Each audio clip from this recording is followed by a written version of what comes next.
La troisième édition du projet Jeunes filles ta santé importe a été officiellement lancée, mardi, au siège de l'ONG initiatrice, Women Leader. Une organisation basée au de Plateau Les Perles qui milite pour la promotion du genre sur le plan national et international. Elle vise, entre autres, la prise de conscience et la réduction des grossesses en milieu scolaire, la formation complète à la sexualité, ICS, la prise de décisions éclairées. Elle préconise aussi l'implication des parents et des parties prenantes dans l'éducation des jeunes. Selon la chef du projet, Aïchatou Keïta, les bénéficiaires directs sont les jeunes adolescents de 10 à 24 ans en milieu scolaire. Sur les 2 ans de réalisation, le projet a formé près de 6000 élèves dans 3 zones d'intervention, Abobo, Anyama et Grand Bassam. Au nombre de ces bénéficiaires, on compte 872 garçons et 4968 filles.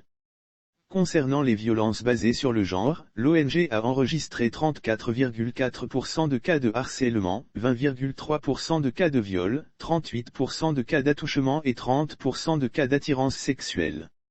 Pour la campagne de sensibilisation, elle a opté, cette année, pour les villes de Divo, Saint-Fra et Cassiola. Le parrain de l'événement, Jean-Louis Moulot, maire de la commune de Grand Bassam, a offert un soutien financier de 2 millions. Il a dit soutenir l'ONG Women Leader par conviction. On ne peut pas construire une société solidaire et permettre aux jeunes filles, aux jeunes femmes de jouer pleinement leur rôle dans notre société, si on ne leur offre pas les mêmes protections, les mêmes avantages que les jeunes hommes. Pour lui, ces questions ne sont pas propres à l'Afrique, elles sont mondiales. Les jeunes filles sont vulnérables, sujettes à un certain nombre de dangers.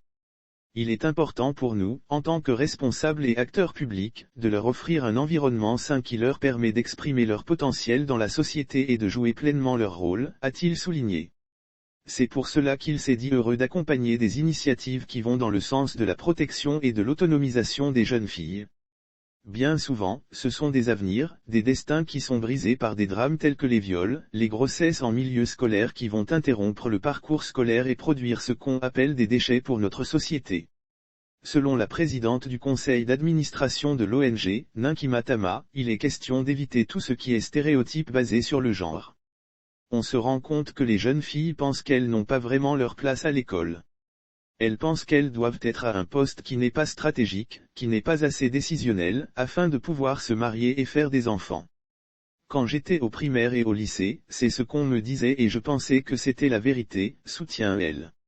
En indiquant qu'elle a fini par se rendre compte, plus tard, que les jeunes femmes peuvent aujourd'hui accomplir des choses merveilleuses dans la société.